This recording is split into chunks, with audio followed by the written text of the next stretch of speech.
bienvenue à tous pour cet événement virtuel en direct de l'hôtel de Paris Monte-Carlo. Je suis Thierry Rouxel et je suis responsable du réseau des établissements affiliés American Express pour le marché français. Et cette année, même en étant à distance, nous tenions quand même à réunir nos partenaires et à vous faire partager une expérience que nous proposons généralement à nos titulaires de cartes premium. Mais avant de lancer les festivités, nous tenions à remercier la Société des Bains de Mer, acteur incontournable à Monaco, et qui a participé à la naissance et au rayonnement de Monte-Carlo depuis sa création en 1863. Voilà, nous sommes dans le caveau de réception des caves de l'hôtel de Paris, et c'est là que nous aurons le plaisir de déguster la bouteille de vin que vous avez normalement dû recevoir. Vous avez reçu également les conseils du chef caviste, Gennaro Iorio, quant à la conservation de cette bouteille, et notamment le conseil de la déboucher 45 minutes avant de la déguster. Mais en attendant cette dégustation, nous allons vous faire découvrir les aspects les plus exclusifs de l'hôtel de Paris, et notamment une visite guidée de la suite Princesse Grace, une recette filmée du chef Franck Cerutti, et bien sûr, la visite guidée des caves mythiques de l'hôtel de Paris. Et pour ce faire, je passe la parole au directeur général de l'hôtel de Paris, Ivan Artoli. Bonsoir Thierry, bonsoir à vous tous. Directeur général, oui, mais surtout humble serviteur de cette magnifique institution. Mon équipe et moi, nous sommes ravis de vous accueillir ce soir à cette occasion aussi particulière et nous allons vous faire découvrir quelques petits secrets. Secrets que jusqu'à-là étaient réservés à très peu de clients. Nous allons donc visiter la suite Princesse Grace, une des deux plus belles suites de l'hôtel et surtout la plus féminine. Comme je vous avais promis, nous sommes ici devant la suite Princesse Grace et nous allons la visiter ensemble. Venez.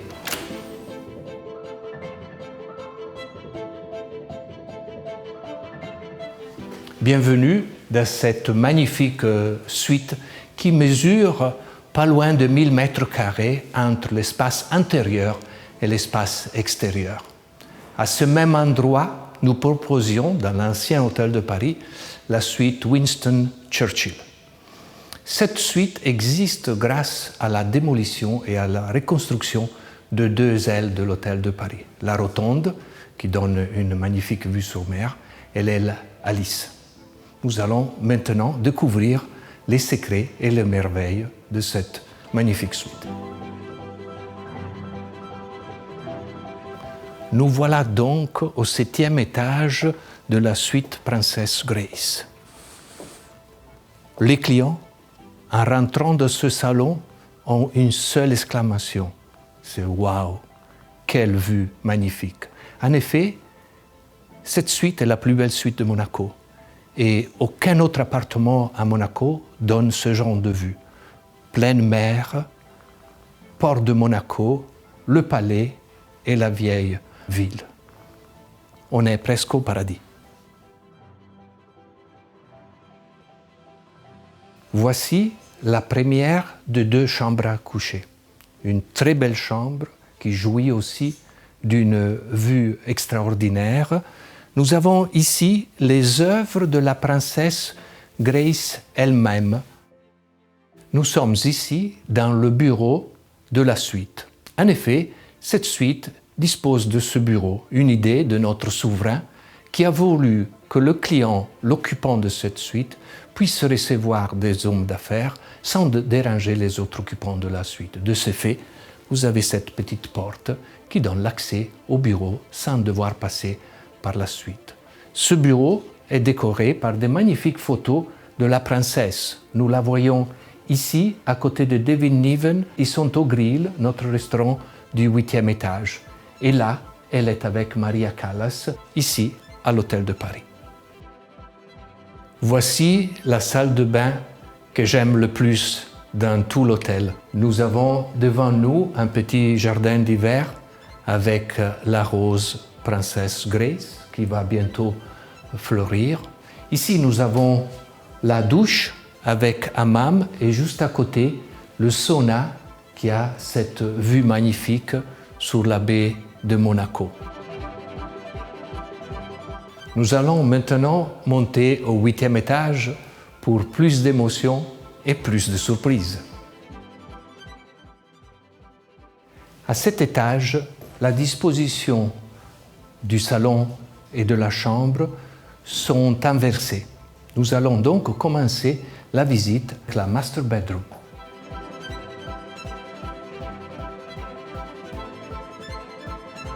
Quelle sensation de pouvoir se réveiller dans cette chambre à coucher avec une telle vue. Les clients qui apprécient le plus cette suite, c'est ceux qui peuvent jouir de la vue de leur yacht dans le port de Monaco. Comme vous pouvez le constater, le 8e étage est nettement plus grand que le 7e. Nous avons ici un double salon qui est accompagné par la salle à manger de la suite, avec un magnifique bar à disposition de nos clients. Nous voici arrivés à la zone extérieure de cette suite, unique dans son genre. Nous avons ici 400 mètres carrés de terrasse avec piscine à débordement, jacuzzi et solarium. La terrasse de cette suite a double exposition à l'est et au ouest. Elle bénéficie donc du soleil à longueur de journée. Vous venez de découvrir la suite Princesse Grace, une beauté extraordinaire. J'aurais aimé pouvoir vous montrer la suite Prince Régnier III, qui a une vue extraordinaire sur la côte, le Cap Martin et la place du Casino. Mais la suite est fort heureusement pour nous occupée en ce moment. Nous allons maintenant continuer avec des tentations qui seront proposées par notre chef exécutif et nos chefs cavistes. Merci.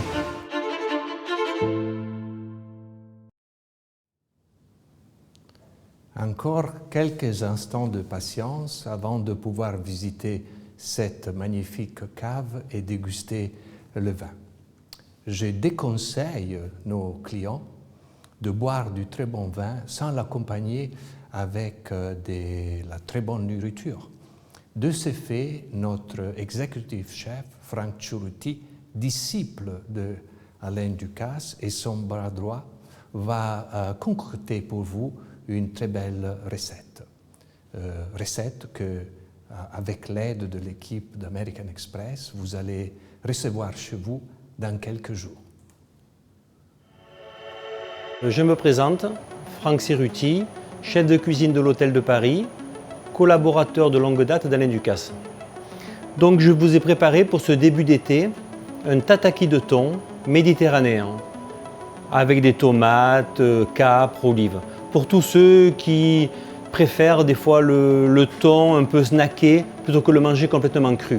Vous faites couper par votre poissonnier dans du thon, dans de la longe de thon. Vous voyez, 2 parallépipèdes comme cela. On les sale à peine. Toujours dans une poêle chaude. Un peu d'huile d'olive. Vous voyez, il faut le colorer sur toutes les faces.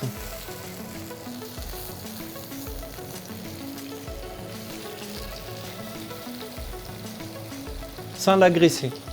Un peu de sel.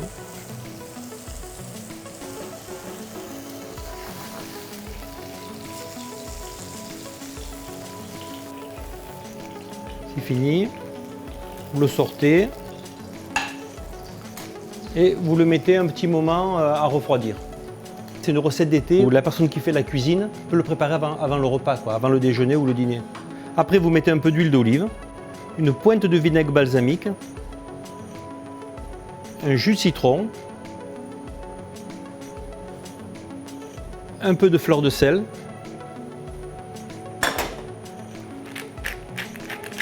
un peu de poivre, quelques capres, quelques olives, des olives de Nice, Tageasque, des tomates cerises de couleur.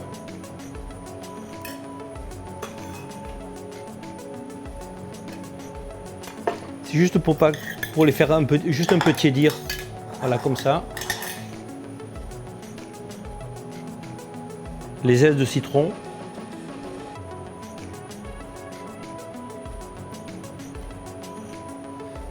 Avec le condiment.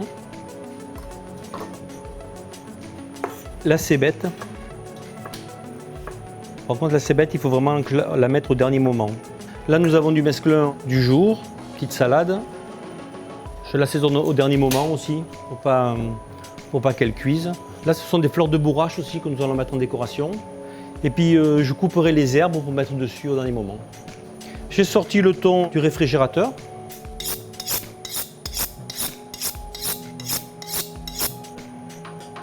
Et vous coupez des petits morceaux comme ça, des bouchées en somme. Sur l'assiette, vous rangez le thon. Je mélange. Après, vous pouvez mettre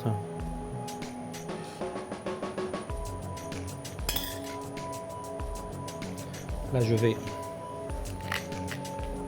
assaisonner un peu de mesclun, un peu d'huile d'olive, un peu de jus de citron. Je mélange. Voilà, là vous avez de la roquette, de la feuille de chêne rouge, du laiton.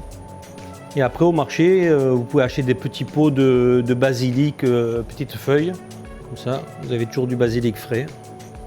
Vous assaisonnez un peu avec un peu de vinaigrette.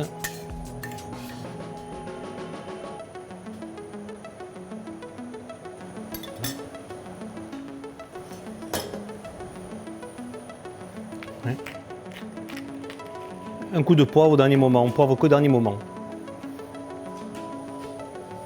Et voilà. Voici la recette de tataki de thon. C'est une recette facile à préparer. Vous pouvez la faire avec d'autres poissons, bar, saumon, dorade. Vous pouvez la préparer d'avance et ainsi profiter du moment passé à table avec vos convives. Je vous souhaite un bel été. À bientôt à Monte-Carlo. Voilà, après cette belle mise en bouche, nous allons maintenant passer au thème principal de notre événement, les caves et le vin. Je vais donc passer la parole au chef caviste, Gennaro Iorio, qui va nous faire découvrir ces caves mythiques qui recèlent plus de 350 000 flacons.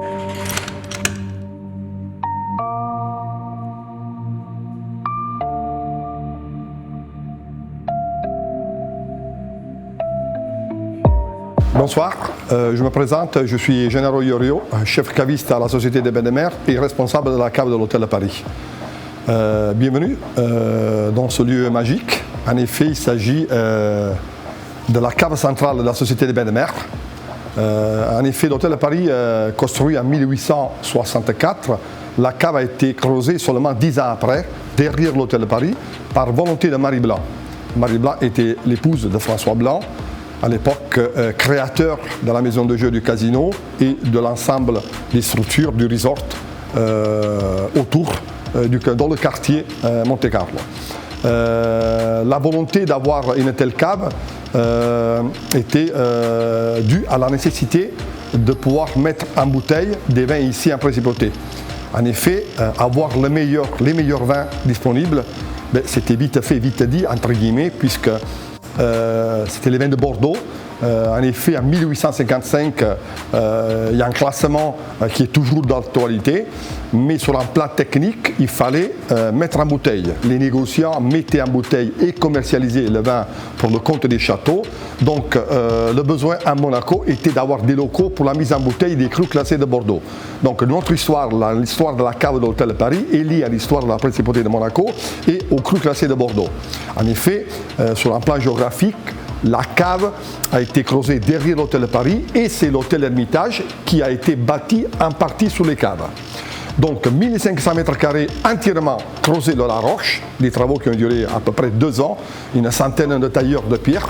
Nous sommes à 10 mètres sous terre et donc pour 1500 mètres carrés qui aujourd'hui, la structure est restée pratiquement la même, sauf les locaux qui étaient destinés à la mise en bouteille, donc à abriter le vin en vrac qui arrivait à Monaco grâce à la voie maritime, port de Marseille, port de Nice et en charrette jusqu'à Principauté, ont été occupés depuis les années 60 par des casiers. Donc nous avons aujourd'hui 1,5 km de casiers pour 350 000 bouteilles en stock, 4200 références. Voici ce qui est aujourd'hui la cave de l'Hôtel de Paris, la cave centrale de la Société des Vins de Mer. Donc les 4200 références sont entreposées sur des casiers, donc par région viticole, dans les régions viticoles par couleur ou voire par millésime. On a une activité quotidienne, donc j'ai 8 collaborateurs avec moi pour la préparation des différentes commandes destinées aux plusieurs points de vente dans le resort. Donc beaucoup de millésimes en cours d'élevage, donc souvent les grands millésimes restent ici quelques décennies avant d'être proposés à la vente. Parmi les zones de stockage, la réserve patrimoniale, en effet c'est un peu l'historique, la zone historique de la cave. Cette partie de cave fut murée pendant la guerre. En effet, mon prédécesseur, M. Étienne Brigasco, avait peur de pillage par les Allemands. Et donc il avait caché les vieilles bouteilles, il avait caché tous les eaux de vie en damigeane, en bonbonne en verre. Il y avait même de l'argenterie de l'hôtel, dont cette pièce est murée avec des bouteilles vides. En effet, il avait créé un mur de bouteilles de verre. Jamais les Allemands ne pensaient que derrière ce mur de verre, il y avait un trésor caché. On a commencé à stocker seulement depuis 1987 parce qu'en effet c'était l'ancienne caveau de réception réservé exclusivement aux événements dans la famille princière, à tel point que la princesse Grèce et le prince Régnier ont fêté leur 20e anniversaire de mariage dans cette pièce. Le but c'est d'essayer de préserver aussi, de créer une certaine profondeur dans les millésimes, de préserver certaines étiquettes, certains millésimes, voire certaines allocations pour les années à venir et surtout afin de les présenter dans des endroits où il y a une prescription adaptée pour ce type de flacon.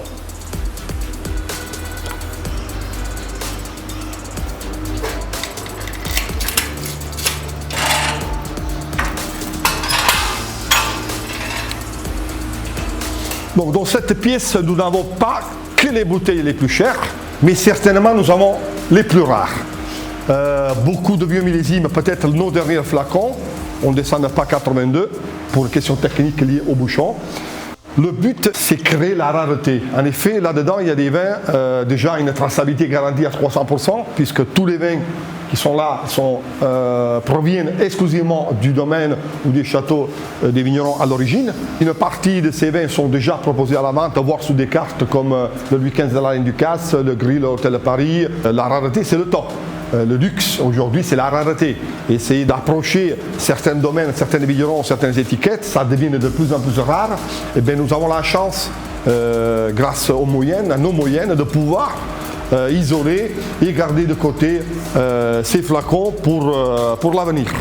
Donc, une partie de ces vins sont déjà présentés à la vente. Certaines le seront seulement dans quelques décennies. Bien évidemment, Bordeaux principalement, la Bourgogne, une partie des vins étrangers, parmi les plus grands domaines des différents pays producteurs, que ce soit en Europe, que ce soit en Sud-Amérique, Californie, bref. Des petites allocations, souvent on parle de domaines dont l'allocation peut se limiter à 3-6 bouteilles. À nous de savoir, de valoriser ces 3-6 bouteilles et de pouvoir les destiner justement où il y a une prescription adaptée et où on sait sur quel client profitera de ces nectars. Les flacons sont stockés d'une façon optimale sur un plan technique. Là, nous sommes dans un endroit, dans des conditions d'élevage des vins, donc ces vins finiront pas directement sur une table pour la consommation, mais finiront d'abord dans une cave de jour où ils seront à condition de service, ensuite avant d'être mis à condition pour être consommés. Mais tout ça, voilà, ça fait partie des plus-values qui font de la cave de l'Hôtel de Paris, certainement de la cave hôtelière la plus importante du monde. Parmi les raretés, voici quelques flacons. Petrus 82 à Pomerol. Ou certains millésimes, comme j'appelle ça, parkerisés. Bon, là, il s'agit de Aubryon 1989, noté 160 par Parker. Un vin qui a encore des marges et une aptitude de vieillissement extraordinaire. Dans le même millésime, Une signature, je dirais, un peu plus discrète, dans le sens qu'il s'agit de Le Pin à Pomerol, 89, grandissime. Le Pin peu connu, puisque c'est environ 10 000 bouteilles, mais certainement très prisé, voire plus que Petrus. Petrus, Pomerol 2000, à Magnum. Donc parmi les flacons prisés, je vous rappelle que Petrus 2000 en bouteille, c'est le fameux vin qui a voyagé dans l'espace et qui a été vendu, je ne sais pas quel prix, aux enchères. Mais celui-ci, il a voyagé dans les caves de l'Hôtel de Paris, donc ça coûte encore plus cher. C'est quelques flacons aussi liés à un millésime exceptionnel comme 2000, plutôt historique, même pour le château d'ailleurs, à tel point d'avoir réalisé un flacon sérigraphié en or. Donc il s'agit de Mouton Rothschild 2000 à Magnum. Voici parmi les flacons les plus prisés au monde, les vins du domaine de la Romanée-Conti, en Bourgogne. C'est encore des bébés, c'est des millésimes qui ne sont pas encore destinés à la vente, trop jeunes pour être vendus, pour s'en séparer. Donc ils resteront là encore quelques années tranquilles. Ou même des grands crus de la côte de Beaune, mais en blanc. Donc je vais vous citer le Morachet. Donc des domaines qui font rêver le monde entier. Et souvent nous avons que quelques flacons en allocation annuelle, direct domaine bien évidemment. Donc du domaine Coche-Durie à Morceau, du domaine Comte-à-la-Fond, Marc Collin, Nielon. Domaine Le Fleuve, c'est des vins blancs, des grands vins blancs, parmi les plus grands vins blancs. Donc nous aimons bien mettre de côté quelques flacons pour faire plaisir et pour essayer, comme je disais tout à l'heure, de présenter ces vins dans leur apogée. À leur apogée, c'est vraiment des sensations sensorielles importantes. Donc c'est des vins qui méritent d'être regardés. Une partie ont été déjà vendus, ils sont déjà présentés. Une partie, nous les préservons pour les années à venir.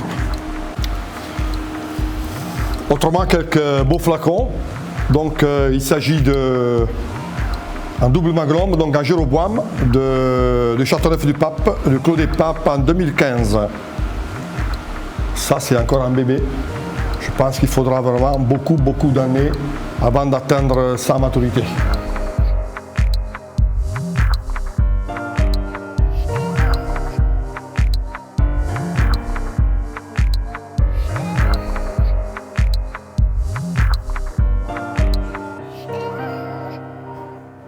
Voici notre caveau de réception. En effet, c'est un peu mon bureau. J'essaie de passer le plus de temps possible dans cette pièce. Au moins tous les vendredis, avec nos collègues chefs sommeliers de resort, nous avons des séances de dégustation. Donc des dégustations de sélection, des dégustations de suivi de l'évolution de nos stocks. Et à tel point que cette pièce a été mise à disposition aussi pour nos clients. Donc on a une offre qui s'appelle justement testing, donc visite de cave, dégustation testing ici dans la pièce avec un chef sommelier. Donc une expérience sensorielle avec un chef sommelier. Donc on a plusieurs offres, donc plusieurs sélections thématiques à la demande de notre clientèle. Ben, encore un coin pour préserver 2-3 étiquettes parmi les plus spéculatives de Bordeaux. Dans ce cas-là, il s'agit de Château d'Yquem Sauterne, Petrus et Le Pin à Pomerol.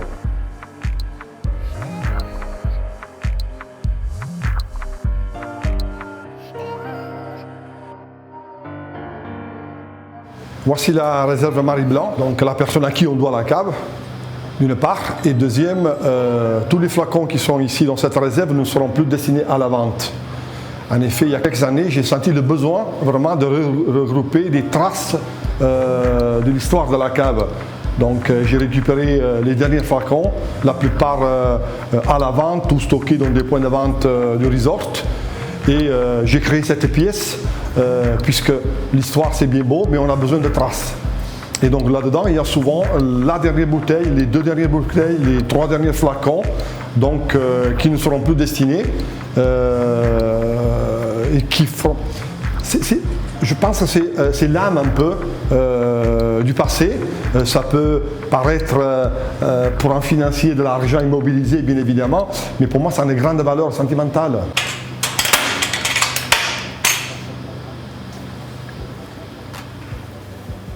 En effet, on pourrait parler de chaque bouteille son histoire. Nous avons une partie de ces bouteilles qui ont été cachées par mon prédécesseur au fond de la cave, dans la pièce murée. Nous avons des bouteilles qui remontent à Napoléon. Là, c'est les plus vieilles bouteilles de la cave. Il s'agit de cognac, elles sont stockées debout, bien évidemment. C'est du produit qui est encore comestible. Parmi ces flacons, donc roi de Rome 1811, l'année où Napoléon s'est couronné roi de Rome, la dernière bouteille de cette collection a été servie ici dans le cadre de l'hôtel de Paris en l'honneur de Sir Winston Churchill. Sinon 1809 et 1805, millésime authentique, non seulement sur l'étiquette, mais gravé dans le verre. Donc, mais vraiment, chaque bouteille a son histoire. Les grandes collections des millésimes 28, 29, 34 à Bordeaux, parmi les plus grands, c'est vraiment ça retrace l'histoire de la cave exactement. Dernier mouton 45, Yquem 67, le millésime du siècle. Le premier millésime de Le Pin, la dernière 45, 47, 61 Pétrus. Il y a environ 1500 bouteilles. Et notre dernière bouteille, dont la plus ancienne de vin, elle n'a pas une valeur intrinsèque en elle-même en tant que qualité, mais c'est un drôle d'histoire parce que c'est un château Bel Air Marquis d'Aligre. Donc on ne sait pas cette bouteille comment elle a fini ici à la cave. Le marquis ne vendait pas son vin à l'époque, ne vendait pas ses bouteilles et d'ailleurs quand on débouchait une bouteille de marquis d'Aligre, il fallait la finir. À tel point que le baron a fait graver dans le verre défendu dans l'essai. Donc voilà, c'est pour l'histoire. Donc château Bel Air Marquis d'Aligre 1850, un château qui existe toujours, pas loin du château Margaux, sur un très beau plateau, des grands vins, un peu style ancien, donc toujours bien noté par Parker, par Michel Béthane, d'une grande finesse, et un peu méthode cube béton. Parmi les anecdotes de certains flacons ici entreposés dans la réserve à Marie-Blanc, donc Mouton Rothschild 73, pas un grandissime millésime, mais un millésime historique, non seulement pour le château, mais aussi pour le classement des crus classés de Bordeaux. En effet, le classement datant 1855, toujours d'actualité, a été revu une seule fois dans son histoire, en 1973, par l'ancien ministre de l'Agriculture, donc le président Jacques Chirac. Donc Mouton Rothschild en 73 est classé première. Voilà. Donc l'étiquette, forcément, a été confiée à Maître Picasso pour honorer cette promotion de deuxième cru classé de 1855 à première en 1973. Alors parmi notre collection d'Yquem, la plus vieille, 1890, c'est un des quelques flacons d'ailleurs reconditionnés par le château toujours à l'origine, en 93. Donc, Sauternes 1890.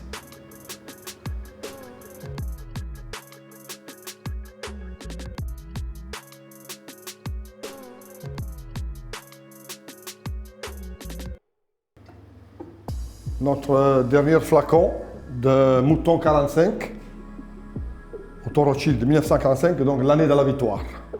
Bien noté sur l'étiquette avec le V. Donc c'est à partir de ce millésime-là que chaque année, l'étiquette a été décorée par un artiste.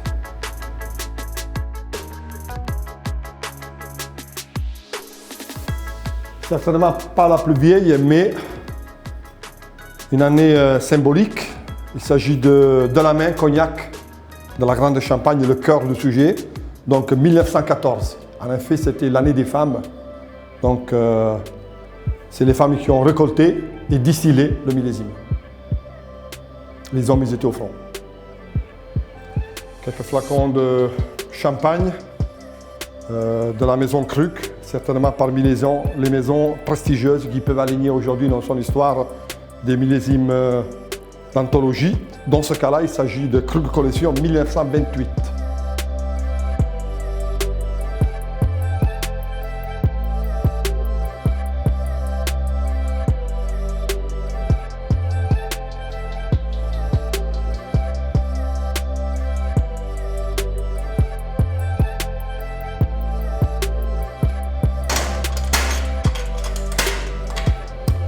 Donc après la découverte de ce lieu mythique, je vous suggère de nous rejoindre pour la dégustation.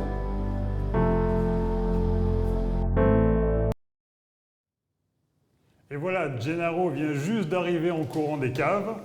Et je vais donc lui laisser la parole maintenant pour la fameuse dégustation, Gennaro. Bonsoir, je suis ravi de partager cette expérience sensorielle, virtuelle. En effet, si vous avez tenu compte de mes conseils, on dégustera bien le même produit et on appréciera au même temps les qualités organoleptiques de ce flacon que j'ai choisi expressément pour vous. Ce n'est pas pour jouer la découverte, mais en effet, il s'agit d'un vin provenant ici de la ville voisine Nice, avec une certaine particularité, puisque originalité, je dirais. Il y a une notion de terroir que j'apprécie beaucoup. En effet, Belley, ou le vin de Belley, une appellation qui remonte parmi les plus vieilles de France. Elle remonte en 1941. Un vignoble qui est presque oublié, méconnu. En effet, déjà la particularité de ce vignoble, que sur les 600 hectares de l'appellation délimitée, les 50-52 hectares sont plantés entièrement dans une agglomération urbaine. Donc c'est déjà ça la particularité. Le vignoble de Belley se développe au nord-ouest de la ville de Nice, sur la rive gauche du Var, sur les collines qui montent entre 200 et 400 mètres d'altitude. Un vignoble, je disais, oublié, mais dans son histoire, pendant la Révolution, d'ailleurs, Saint-Romain de Belley était surnommé Bacchus. Donc on voit bien l'histoire du vin dans cette région. Dans les années 70, en négociant à valoriser un peu le vignoble, en effet, les agriculteurs avaient abandonné la vigne suite au phylloxéra à la fin du 19e siècle et aux deux guerres pour épouser une agriculture un peu plus rentable qui était le fameux œillet de la ville de Nice. Donc, dans les années 70, en négociant, on reprend un peu tout ça en main. Et dans les années 70, Guylain de Charnassé, propriétaire du château de Belley, donc à Belley, défend non seulement l'appellation, mais la qualité, l'originalité, l'identité de ces vins. J'ai choisi le Clos Saint-Vincent, puisque appartiennent en 1993, cette propriété a été achetée par deux familles niçoises, donc les Sergi et les Sicardi. Et aujourd'hui, Joe Sergi travaille avec son fils Julien sur une dizaine d'hectares, et donc dont 6 hectares de rouge et 4 de blanc, d'une façon très méticuleuse, avec une culture biodynamique. Donc autour de la zone qu'on appelle ça Saquier, puisqu'en effet le vignoble se développe entre Saquier, Crémat et autour de Saint-Romain de Belley. Tout est délimité, je vous dis, en même pas 50 hectares. Et donc, Joe Sergi, aujourd'hui, non seulement est propriétaire du Clos Saint-Vincent, mais il est président de l'appellation Belley. Donc, nous sommes sur un vin blanc produit à partir de cépages Rolle, ou dites Vermentino, ici dans la région. Les rouges, c'est principalement de la folle noire, voire les rosés du Braquet, donc encore plus original.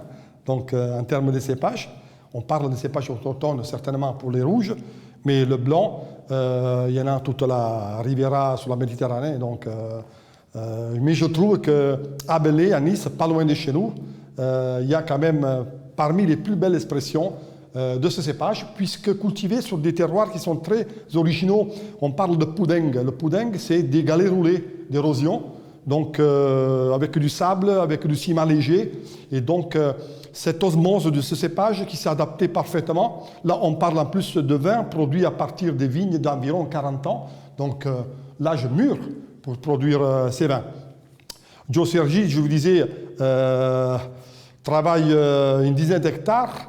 Donc les rendements, on parle de terrasse, donc très difficile, donc presque rien n'est mécanique. Hein, donc vous imaginez aussi les coûts de production sur cette colline. Il produit environ 30 000 bouteilles pour 10 hectares. Donc même si l'appellation produit jusqu'à 40 hectolitres hectares, mais 30 000 bouteilles seulement pour 10 hectares. Donc ça ne fait pas beaucoup. L'élevage, pourquoi je vous ai demandé d'ouvrir un peu à l'avance cette bouteille,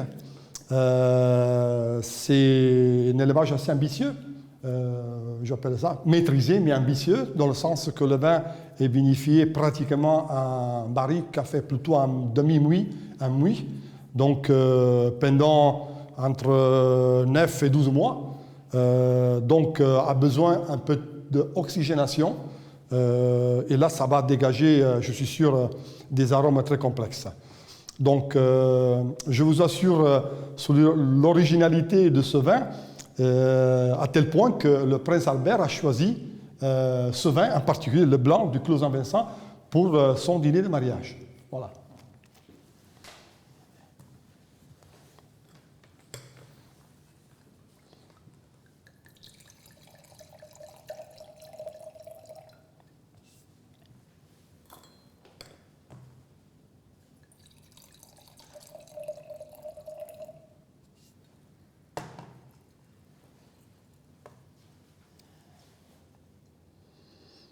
Voilà, nous sommes sous des robes assez pâles, hein, malgré l'élevage sous bois, mais avec des reflets verdâtres. C'est un mec tout jeune, 2019. Là, on retrouve l'expression de Vermentino sur du boudingue. Là, c'est des agrumes, c'est le côté agrume bergamote. C'est pas exotique, comme on pourrait le croire, parce que souvent, les élevages sous bois peuvent amener à des notes de torréfaction, de pec grillé, de brioche. Là, on est vraiment sur un côté très agrume, très complexe. En effet, le Vermentino a besoin de quelques années pour commencer à aller sur le côté minéral. On retrouve pas tellement la pierre à fusil, mais surtout le côté hydrocarbure, un peu Riesling. Là, c'est sous-jacente, mais c'est vraiment très... Mais dans quelques années, c'est l'expression du rôle Vermentino sur la colline de Belay. Hein. C'est du hydrocarbure, c'est du Riesling. L'élevage, je vous disais, est très bien maîtrisé, malgré son ambitieux. Mais comme je vous disais tout à l'heure aussi, on parle d'un vignoble qui a 40 ans, donc des raisins, des plantes mûres pour produire des vins importants. C'est sûr qu'on ne pourrait pas faire ça avec des jeunes vignes au bord de mer.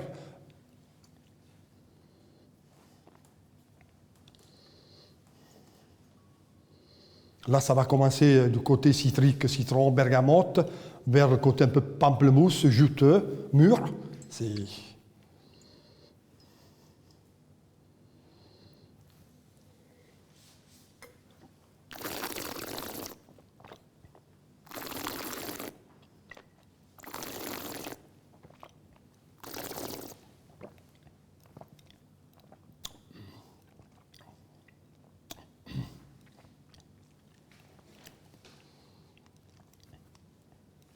C'est un vin qui a une certaine richesse.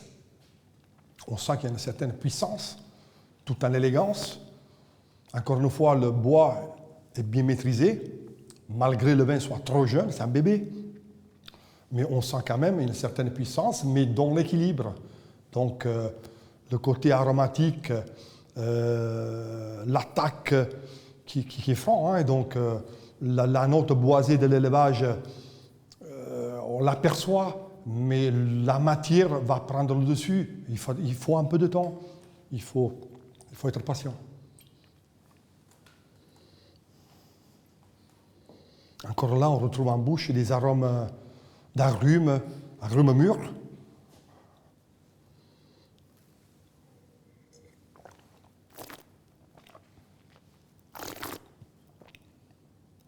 Mais ce qui est intéressant, c'est le côté minéral, la fin de bouche. En effet, cette minéralité qui est due au terroir, hein, ça tire le vin, ça ne fait que tirer le vin, donc il y a une réverbération qui est quand même assez importante. Et c'est un peu le squelette un peu du vin. Donc, très bel équilibre. Je suis sûr que dans quelques années, ça va faire une très belle bouteille. On sent qu'il y a un potentiel dans ce vin. Il ne faut pas être étonné si dans quelques années, le vin va virer sur des arômes très particuliers. Mais c'est le rôle de Vermentino. Moi, c'est un de mes cépages préférés.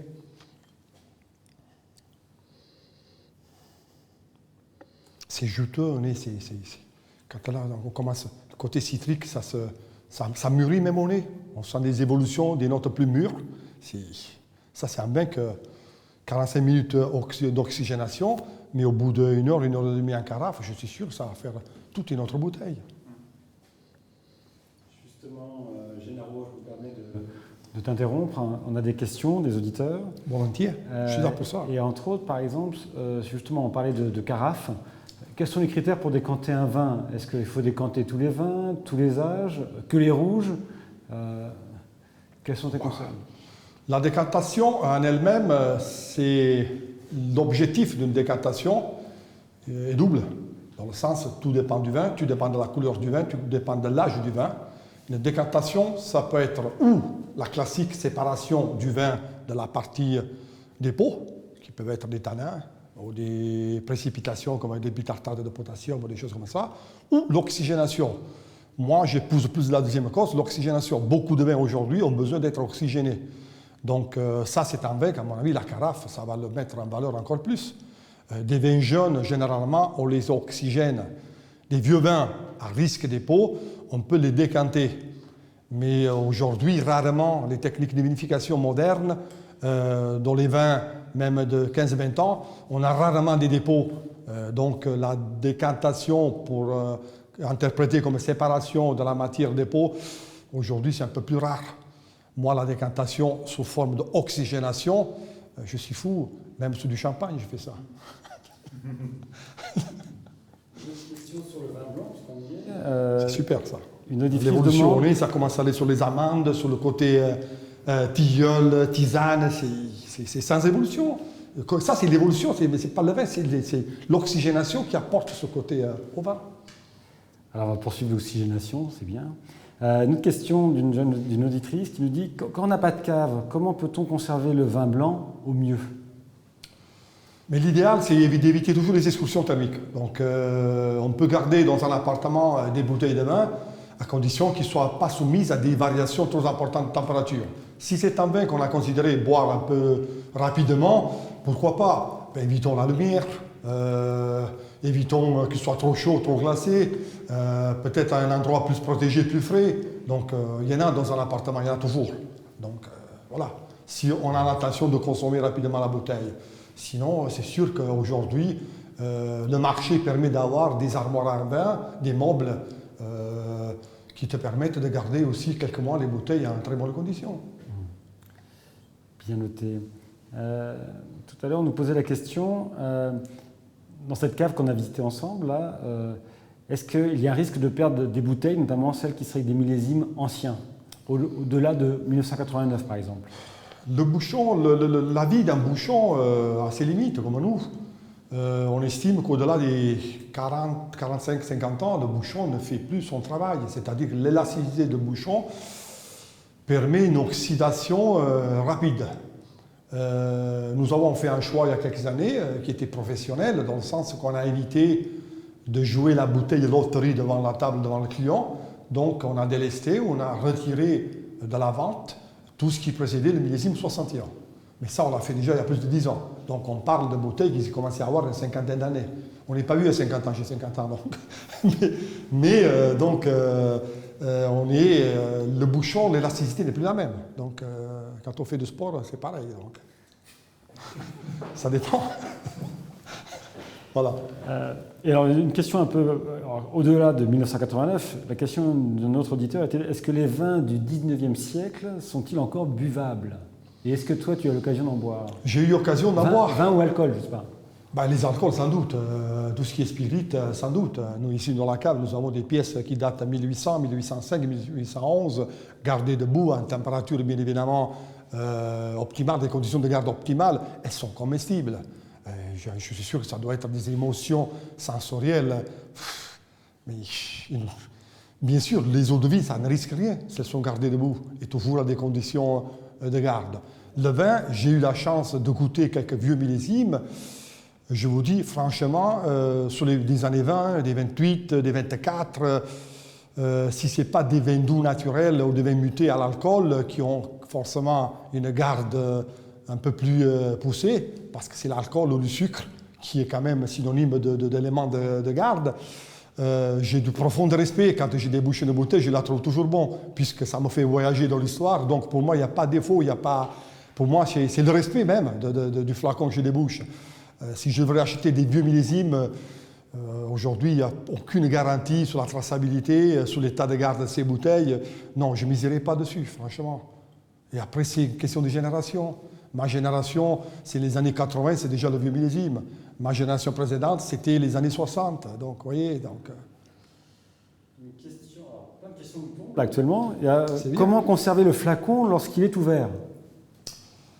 Faut finir. Je vous conseille, je ne sais pas pour faire la pub d'un outil que je n'ai pas en cave parce que ça m'attenterait beaucoup, achetez-vous un corps à vin. Un corps à vin. Oui. C'est l'outil le plus performant pour percer votre bouteille quand vous voulez, de consommer un verre ou deux. Et ça vous donne au moins des garanties de garde du flacon entamé. Visuellement, ce n'est pas mon dada voir un flacon entamé, mais aujourd'hui, c'est testé. Hein. C'est un outil qui marche très bien. Je ne l'utilisais pas dans la cave parce que je serais tenté, mais c'est l'outil, on en a un dans le resort, dans certains restaurants de resort. C'est un outil qui permet de profiter de la dose quand vous voulez, comme vous voulez. Donc, voilà. On va laisser le vin blanc poursuivre son oxygénation. Une question sur est-ce que la biodynamie rend le vin différent? Moi, je ne pense pas que c'est la biodynamie qui rend le vin différent. Je crois et je suis fortement convaincu que le respect de l'environnement, c'est une obligation aujourd'hui. Il y a beaucoup de vignerons parmi les stars du vignoble français et international qui ont toujours travaillé d'une façon propre, comme j'appelle ça, sans en faire jamais un argument commercial. Donc c'est l'avenir. La biodynamie a ses limites dans le sens que c'est plus poussé que l'aspect biologique, c'est plus nature, je dirais, mais un vin en biodynamie n'est pas forcément meilleur d'un vin conventionnel ou... donc non, je ne pense pas. Je reviens à la cave qui nous a passionnés et il y avait une question sur combien de flacons, jusqu'à combien de flacons la cave a pu contenir?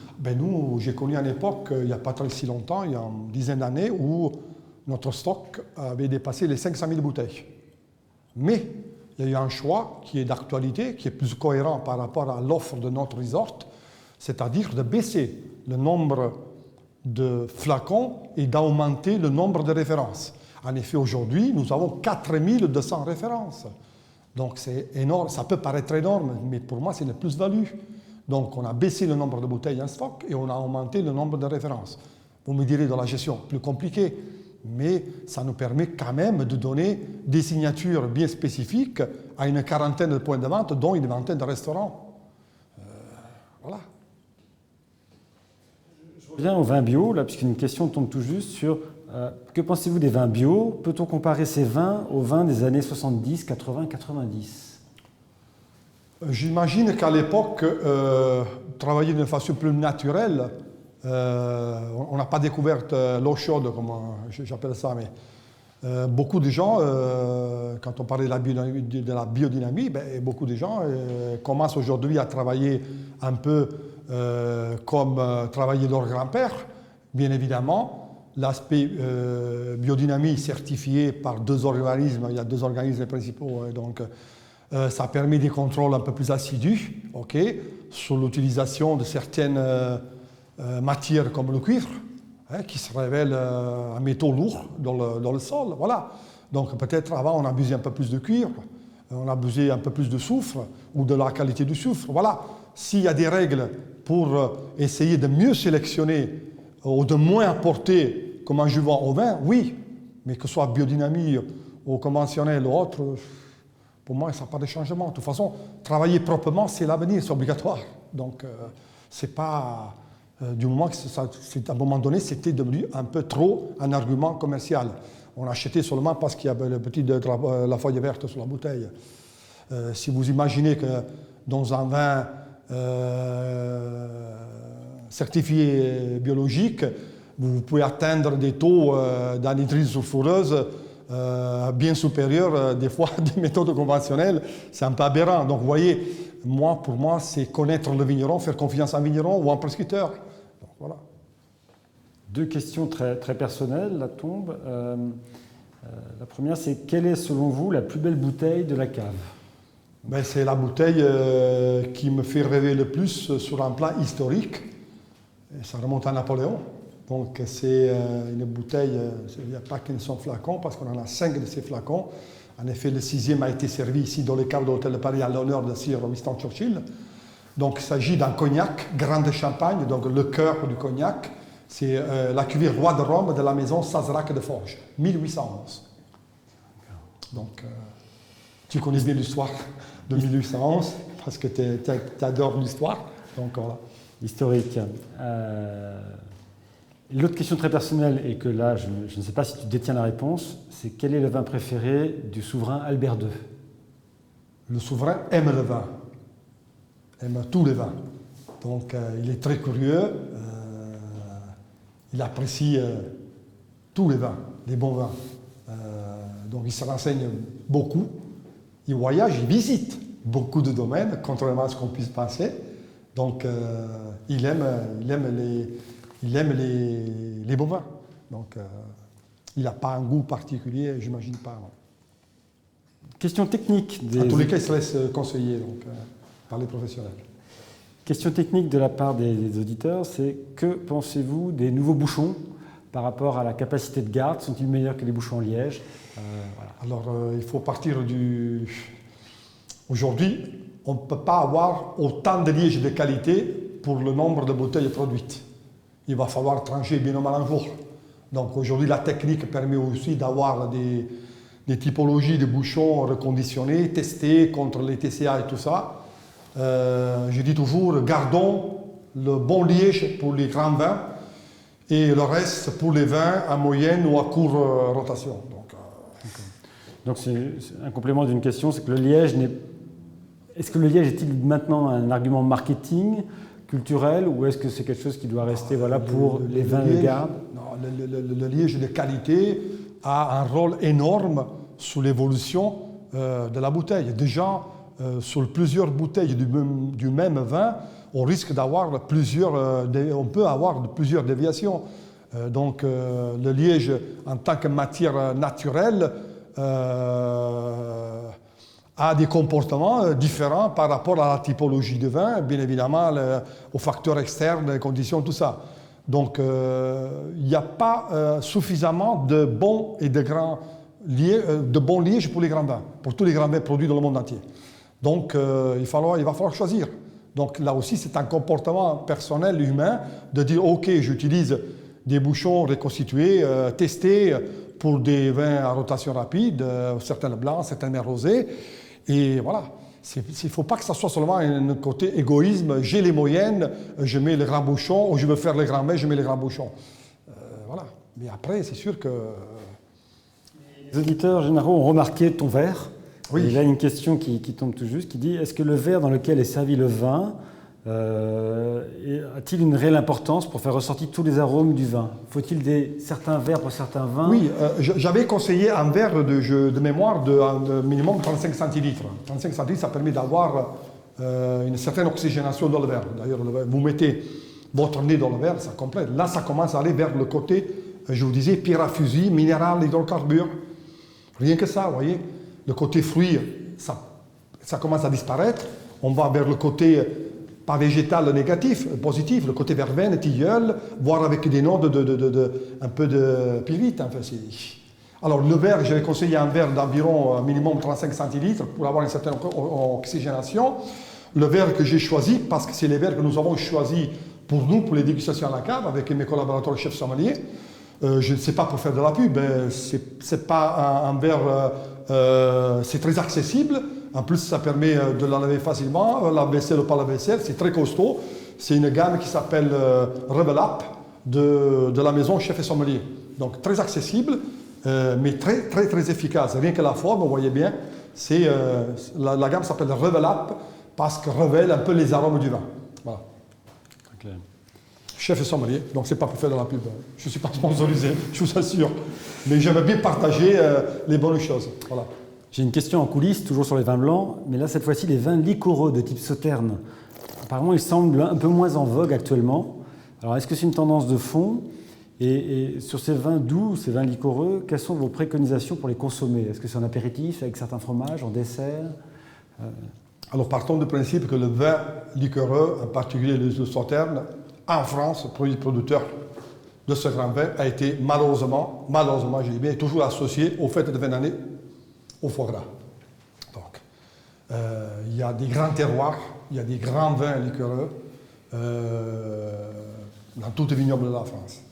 Donc, n'oublions pas l'Alsace, n'oublions le Val-de-Loire, bien évidemment le Sauternais, c'est peut-être le plus connu à l'étranger dans le monde. Mais on voit bien que même Bordeaux, en tant que producteur de grand vin, sont plus dirigés vers les blancs secs que le Sauterne qui a du mal à percer, qui a du mal à persister sous les tables. Le vin, pour moi, la vente, oui, a baissé parce que le vin de dessert, le vin moelleux considéré en tant que vin de dessert, avait toujours le tort de passer derrière. C'est-à-dire ou avant un eau de vie, ou à la place d'eau de vie, ou sur un dessert déjà lourd. Mais déjà, les desserts ont bien changé. On voit dans la gastronomie, les desserts ont bien changé. Le goût du dessert a bien changé. L'intensité du sucre a déjà bien changé. Donc, cet aperçu du sucre associé au vin liquoreux, ben, ça commence à disparaître un peu. Moi, je dis, n'hésitons pas à continuer à présenter des grands vins, pas de dessert, des grands vins moelleux, associés de l'apéritif jusqu'au pendant ou après un repas. Je vous assure qu'on peut créer des émotions sensorielles incroyables, du départ jusqu'à la fin. Il faut sortir du préjudice vin doux, vin de dessert. Mais non. On continue sur des questions, hein. Beaucoup de questions. Question encore personnelle, généraux, de la part de Jérôme. Quel est votre vin favori et votre dernier coup de cœur ? Je vous avoue, j'ai toujours eu un faible pour le pinot noir, donc de la Côte de Nuit, donc des Grands Bourgognes. Hein. Donc le pinot noir, ça reste un cépage, pour moi, certainement parmi les plus complexes, parmi les plus élégants. Le pinot noir, pour moi, c'est unique, c'est un cépage unique. Et quand je parle des pinots noirs, je parle toujours, et pourtant souvent on dit ça n'a rien à voir, mais il y a des similitudes, toujours dans l'aspect plutôt sensoriel, olfactif, je dirais que gustatif, parce que ces deux cépages finalement, sur le plan gustatif ça ne s'assemble pas, mais sur le plan olfactif, oui. Donc un, c'est le Nebbiolo, donc ici dans le Piémont.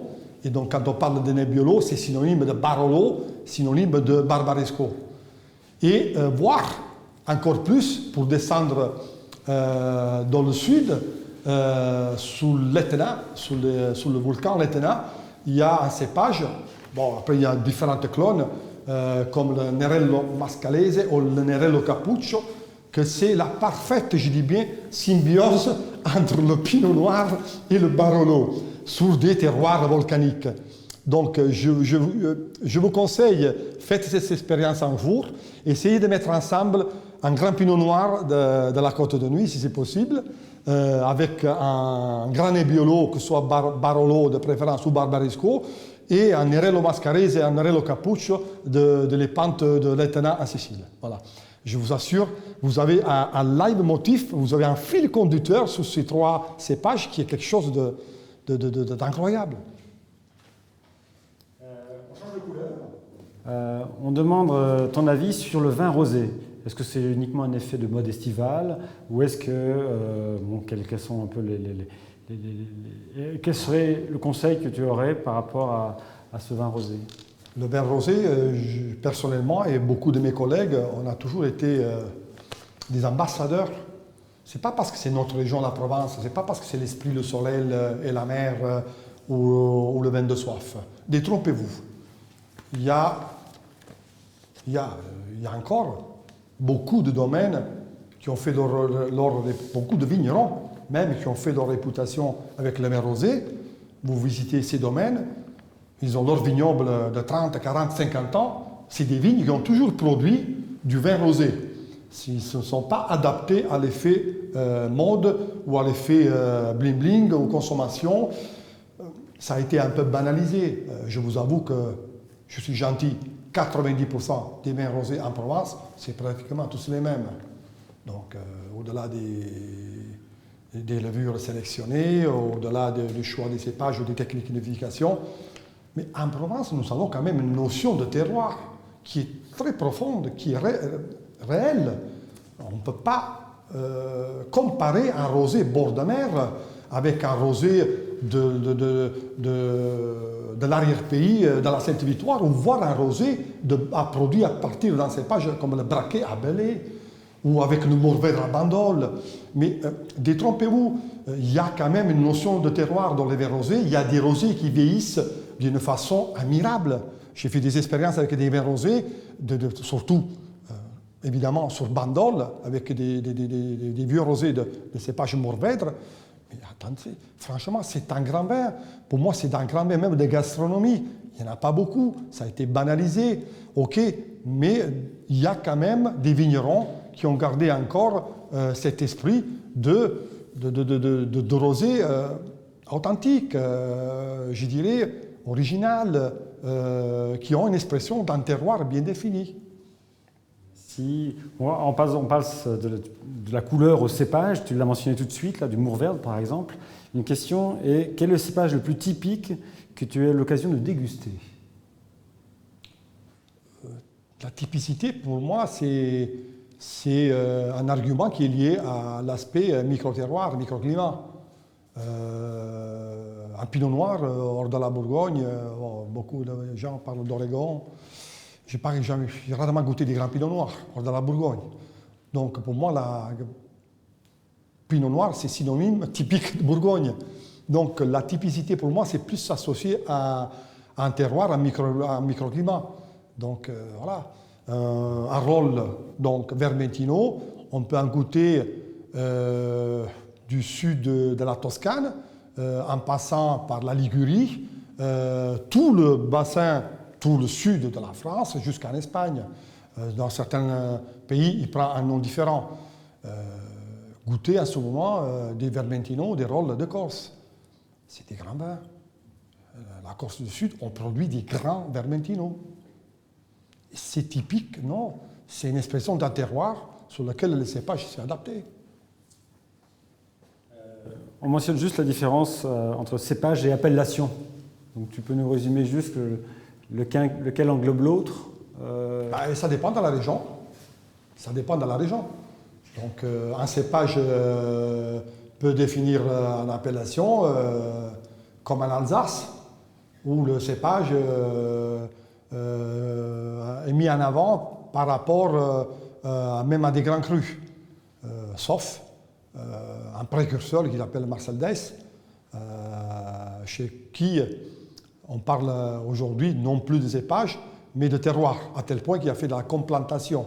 Donc vous voyez bien que finalement le cépage, ok, mais c'est toujours le terroir qui compte. En Bourgogne, c'est le terroir. Bien évidemment, Pinot Noir, c'est synonyme d'un cépage, mais souvent on le note même sur l'étiquette parce que Bourgogne, Pinot Noir, certainement les sports, c'est plus vendeur, mais Pinot Noir, c'est synonyme de Bourgogne. On nous demande... Il y a des cépages qui sont mis en avant par rapport à l'appellation, mais c'est plus l'aspect commercial.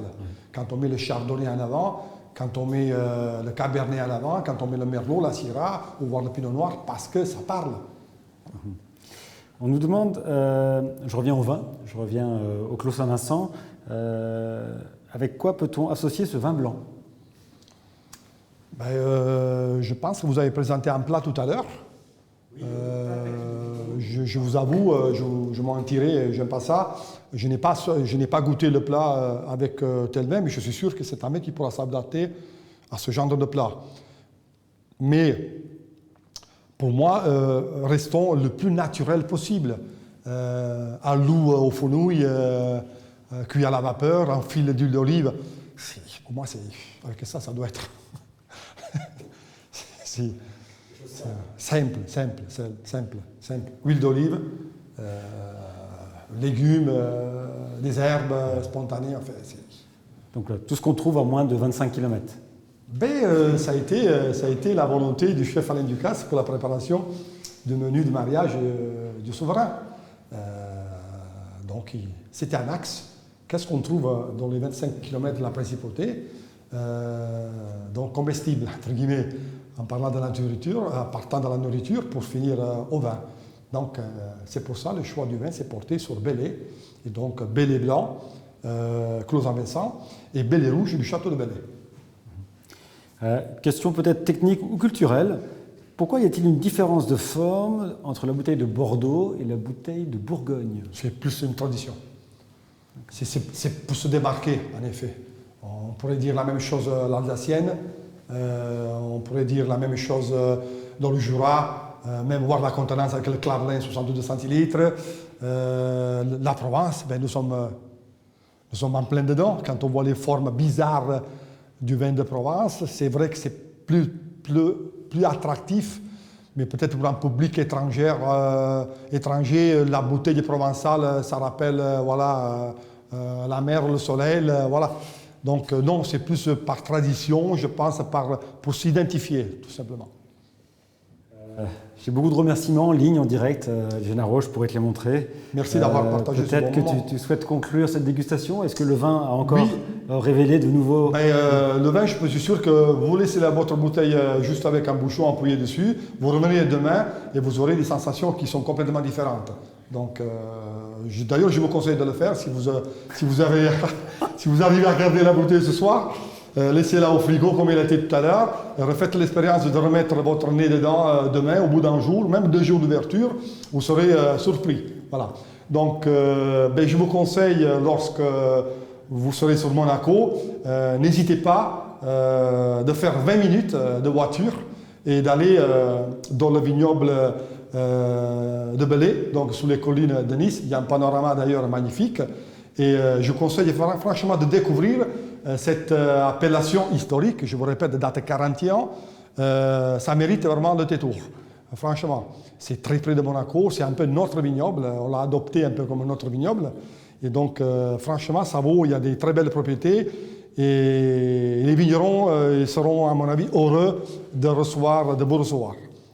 Et de partager leur savoir-faire, leur tradition.